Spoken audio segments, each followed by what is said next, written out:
Praise the lord. దేవునికి స్తోత్రములు. హల్లెలూయా. స్తుతి ఘనత మహిమా ప్రభావములు యేసయ్యకే కలుగునుగాక. ఆయనకే మహిమ ఘనత ప్రభావములు, ఆయనకే మహిమ కలుగునుగాక, ఘనత కలుగునుగాక. ప్రియులారా, అందరూ చెప్పాలండి, రెండు చేతులెత్తి ప్రభు మనకు అనుగ్రహించిన ఇక నూతన దినాన్ని బట్టి, మరి ఈ ఉదయకాల కృప ప్రభు మనకు అనుగ్రహించినట్లుగా నిండు హృదయముతో, నిండు మనస్సుతో స్తోత్రం చెబుదామండి. స్తోత్రం. ప్రియులారా, అందరూ చెప్పండి. చూస్తున్న ప్రతి ఒక్కరు చేతులెత్తి ప్రభువును స్తుతించండి. ఉన్న పాలనే మీరు ఉన్న చోటనే మీరు మోకరించి ఉదయకాల సేవలో రెండు చేతులెత్తి మరి యేసయ్యను నిండు హృదయంతో స్తోత్రం చెప్పండి. స్తోత్రాలు చెప్పాలి ఆయనకి. స్తోత్రం.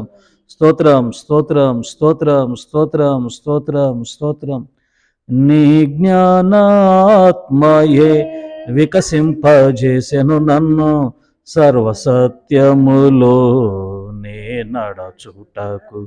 నీ జ్ఞానాత్మయే వికసింపజేసెను నన్ను, సర్వసత్యములో నే నడచుటకు.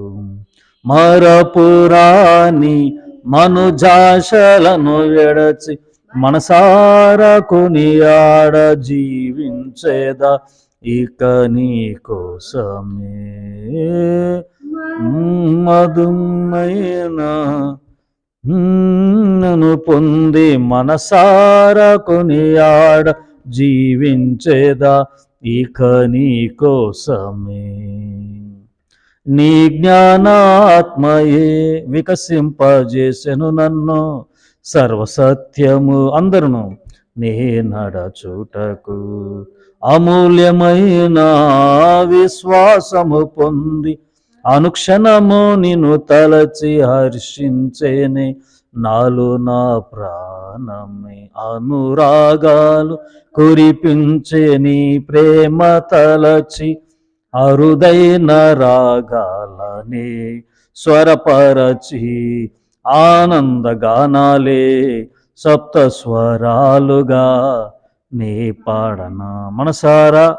మనసారా రెండు చేతులెత్తి ప్రభు మనకు అనుగ్రహించిన నూతన దినాన్ని బట్టి నిండు మనసుతో, పూర్ణ శక్తితో, పూర్ణ బలముతో యేసయ్యకు స్తోత్రం చెప్దాం. ప్రియులారా,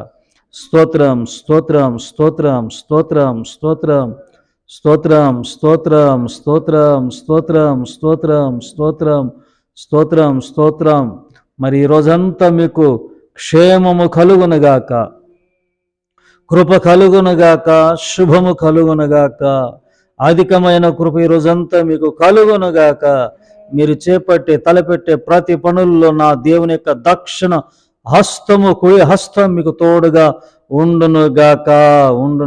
ఈరోజు మరి ప్రయాణాలు చేస్తున్న ప్రియులను బట్టి, ఉద్యోగాలు వెళ్తున్న వారిని బట్టి, మరియు నూతన వారాన్ని బట్టి, మరి వీరందరిని బట్టి మీరు మీ వ్యాపారాల్లో అధిక లాభాలతో నా ప్రభు మిమ్మల్ని నిండారుగా ఆశీర్వదించినట్లుగా, అలాగే ప్రయాణం చేస్తున్న వారి విషయంలో కూడా నా ప్రభు మరి క్షేమకనటి సుఖవంతమైన ప్రయాణాలు ప్రభు అనుగ్రహించినట్లుగా, అలాగే మరి ఉద్యోగాలు లేకున్నట్టున్న వారి విషయంలో కూడా నా ప్రభు ఈ క్షణమే మరి ఉద్యోగాల విషయంలో అద్భుతాలు చేయనుగాక.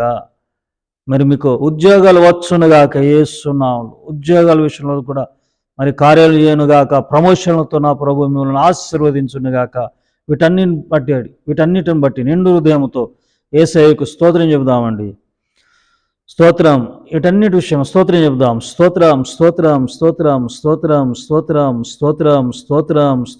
స్తోత్రం. అలాగే ఈరోజు పెళ్లి రోజులు, పుట్టినరోజు జరుపుకుంటున్న వారిని బట్టి నా ప్రియ దేవుని బిడ్డలను ఆశీర్వదించునుగాక. నా ప్రభు మిమ్మల్ని దీవించునుగాక. ఇలాంటి నూతన వసంతాలు అనేకముగా నా ప్రభు మీకు దయచేయునుగాక.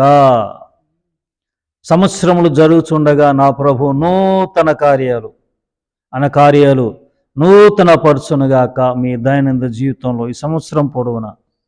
అలాగే సంతానం లేకుండా అనేక నిందలు, అవమానాలు నొందుతున్న వారి విషయంలో కూడా నా ప్రభు కృప చూపునుగాక. గర్భఫలం దయచేయునుగాక. గర్భఫలం యెహోవా ఇచ్చు బహుమానము. మీ బల చుట్టూ పిల్లలు ఒలీవ చెట్ల వలె మొక్కల వలె ఉందురుగాక రాబో రోజుల్లో. అలాగే సొంత గృహాలు లేకుండా వారి విషయంలో కూడా నా ప్రభు సొంత గృహాలు మీకు దయచేయునుగాక. అడగండి అడగండి అడగండి, మనస్ఫూర్తిగా స్తోత్రాలు చెప్తూ ఉండండి. ఉన్న పాలనే మీరున్న చోటుని ఉన్న పాటని విశ్వాసంతో స్తోత్రాలు చెప్తూ ఉందాం. విశ్వాసంతో స్తోత్రాల మీద స్తుతుల మీద దుర్గాలు కట్టే దేవుడు ఆయన. సొంత గృహాలు మీకు నా ప్రభు దయచేయనుగాక. ఇంకెన్నాళ్ళు బట్టి మేము అద్దెళ్ళాలి కొంపల్లో ఉండాలనుకుంటున్నారు కొందరు. మరి నా ప్రభు ఉదయ కాలశ్యాలు మీకు సొంత గృహాలు, సొంత స్థలాలు, మంచి స్థలాలు, విశాలమైన స్థలాల్లో ఖరీదైన వాహనాలతో నా ప్రభు మిమ్మల్ని ఆశీర్వదించునుగాక.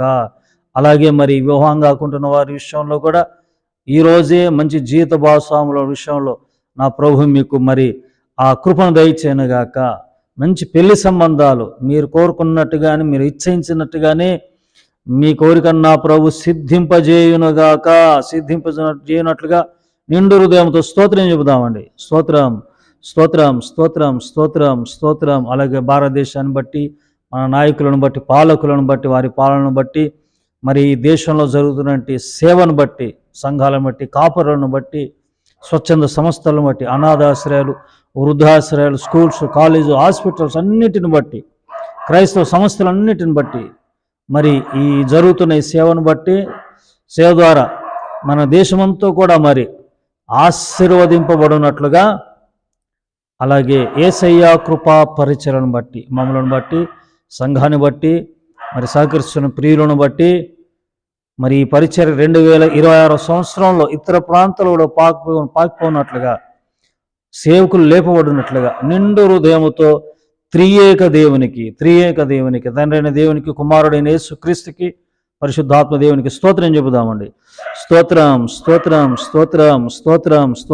ఆమేన్. హల్లెలూయా. మన ప్రభువును రక్షకుడైన యేసుక్రీస్తు అతి శ్రేష్టమైన నామంలో, పుణ్యనామంలో మీకు వందనాలమ్మా. అయ్యా వందనాలు. కృప కలుగునుగాక, మీకు క్షేమం కలుగునుగాక. వాక్యం చూద్దామండి. మరి ఈ అరుణోదయ ప్రార్థనలో, ఉదయకాల ప్రార్థనలో డైలీ బ్రెడ్కి అంతా ప్రభు మనకిచ్చిన మరి ఆయన వాక్కును మనం చూద్దాం. పరిశుద్ధ గ్రంథం నుండి, బైబిల్ నుండి సామెతల గ్రంథము 3వ అధ్యాయము 19 వచనం నేను చదువుతానండి. 3:19. జ్ఞానం వలన యెహోవా భూమిని స్థాపించెను, వివేచన వలన ఆయన ఆకాశ విశాలమును స్థిరపరచెను. 20 కూడా చదువుతాను. ఆయన తెలివి వలన అగాధ జలములు ప్రవహించుచున్నవి, మేఘముల నుండి మంచు బిందువులు కురియుచున్నవి. హల్లెలూయా. జ్ఞానం వలన యెహోవా భూమిని స్థాపించెను. Foundation done. ఎలా అంటే విజ్డమ్. చూడండి, జ్ఞానము, వివేచనయు, తెలివి ఇవన్నీ ఉపయోగించాడు ప్రభు కదా. మనమే ఉపయోగించాం. ఎందుకంటే మనకు ఫీలింగ్స్ ఎక్కువ కదా, ఫీలింగ్లు ఎక్కువ మనకి. ప్రభు జ్ఞానం ఉపయోగించాడు, వివేచన ఉపయోగించాడు, తెలివిని ఉపయోగించాడు కదా. జ్ఞానం వల్ల ఏం చేశాడండి? భూమిని స్థాపించాడు. వివేచన వలన ఆకాశములనంటే పరలోకాన్ని, ఆ స్వర్గాన్ని దేవుడు స్థిరపరిచాడు వివేచన వలన. ఏంటి ఆ వివేచన అంటే? భూమిని స్థాపించి, భూమి ద్వారా తన ప్రణాళిక అంటే మనుష్యులను దేవుడు పుట్టించి, ఆ పరలోకం ఉంది కదండి, ఆకాశము. ఆ ఆకాశములు, ఆ పరలోకంలో మనం చేర్చాలని, పరిశుద్ధులను అక్కడ స్థిరపరచాలని మన వివేచనతో స్థిరపరిచాడు. రెండవది అది. మూడవది ఏంటంటే వివేచన వలన తెలివి వలన అగాధ జలములను ప్రవహించుచున్నవి, మేఘం నుండి మంచు బిందువులు కురుచున్నవి. అగాధ జలములు ప్రవహించుచున్నవి. తెలివి వలన దేవుడు అగాధ జలాన్ని ఆజ్ఞాపిస్తే ఉవ్వెత్తున పొంగు ఎగుస్తూ ఉంటుంది అండి. అగాధ జలములను తెలివితో ఆయనే మరి వాటిని నడిపిస్తూ ఉన్నాడు, వాటిని కలుగజేసి వాటిని తన దృష్టిలో పెట్టుకున్నాడు, గుప్పిట్లో పెట్టుకున్నాడు కదా. మూడవ దాంట్లోనే మేఘము నుండి మంచు బిందువులు కురుచున్నవి. ఏంటండి? మేఘాల నుండి మంచు బిందువులు కురుస్తున్నాయి. అంటే మంచు కురియడం వలన కూడా, మంచు కురియడం మంచిది, కొన్ని పంటలు పండుతాయి. అంటే ఇవన్నీ ప్రభు మరి జ్ఞానము, ఇంకేంటండి, జ్ఞానము, వివేచన, తెలివిని ఉపయోగించాడు ప్రభు ఏముండే మన క్షేమం కొరకు.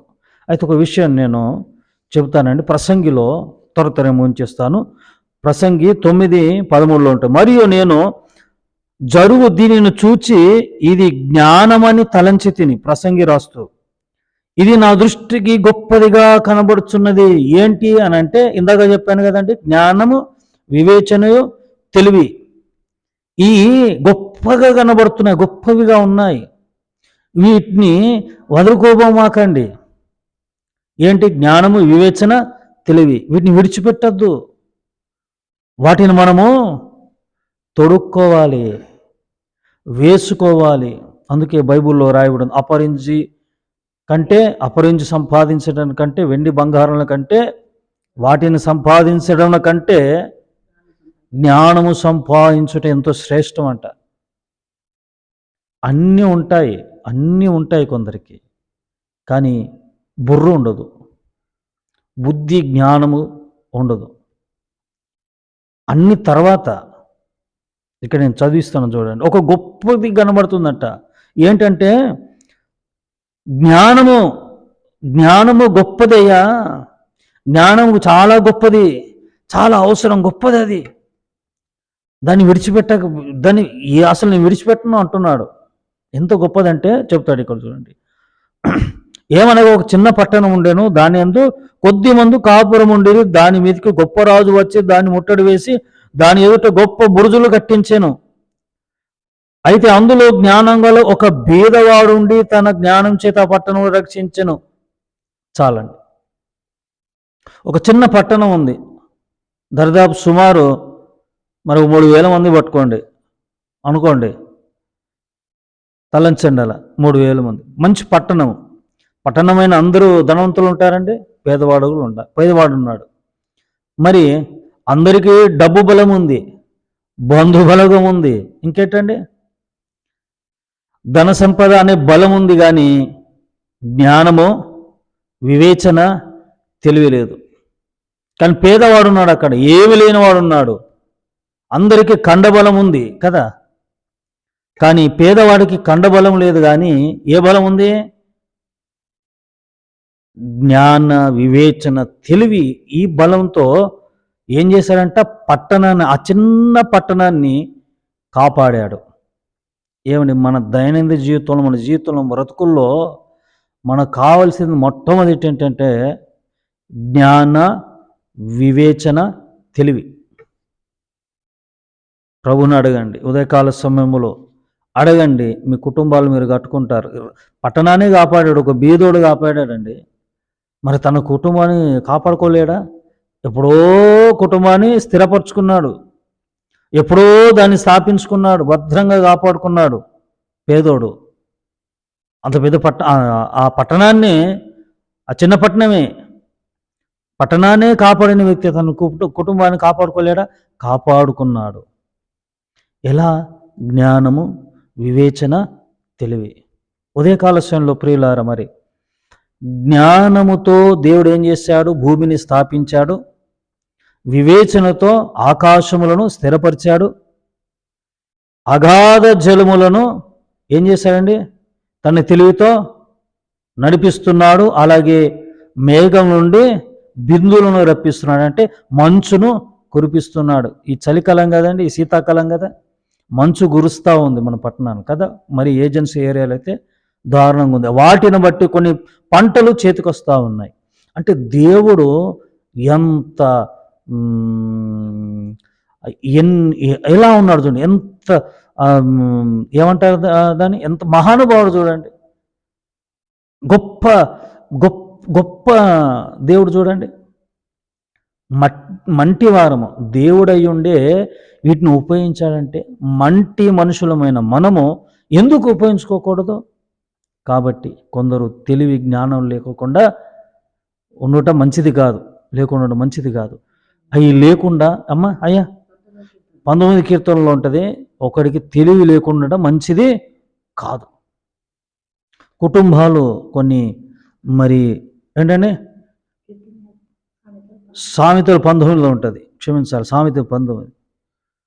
కుటుంబాలు జ్ఞానము, తెలివి, వివేచనం లేకుండా ఉపయోగించుకోకుండా కుటుంబాలను చిన్నాభిన్నం చేసుకుంటున్నారు. ప్రియమైన దేవులారా, కుటుంబాలు కట్టబడాలంటే, కాపాడబడాలంటే, మన కుటుంబాలను రక్షించుకోవాలంటే, సంఘాలను రక్షించుకోవాలంటే జ్ఞాన వివేచన, తెలివి అవసరం.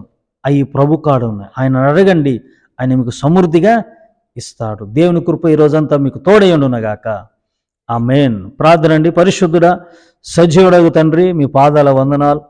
ఈ వాక్యమైన ప్రియులందరినీ దీవించి ఆశీర్వదించ జ్ఞానము, వివేచన, తెలివిని దయచేయని ప్రభు. ఒక చిన్న పట్టణాన్ని ఒక పేదవాడు, ధనము లేదు, డబ్బు లేదు, మరి ఏ ఆస్తిపాస్తులు లేవు తనకి, కానీ తెలివి, బుద్ధి, ఆ బలం ఉంది. నాయన, ఆ బలం ఉంటే అయ్యా అది మీరు అనుగ్రహిస్తారు. వాటితో మేము మా కుటుంబాలను మేము కట్టుకోగలము, మా సంఘాన్ని మేము కాపాడుకోగలము. సహాయం చేయండి. వాక్యమైన ప్రతి ఒక్కరిని మీరు దీవించి ఆశీర్వదించి మహిమ పొందమని యేసు నామమున ప్రార్థించి వేడుకుంటున్నాను తండ్రి. ఆమేన్. త్రియేక దేవుని కృప, తండ్రి, కుమార, పరిశుద్ధాత్ముడు సదా మీ అందరికీ తోడయ్యుండును గాక. ఆమేన్. ఆమేన్. God bless you all. May God bless our India. Praise the lord.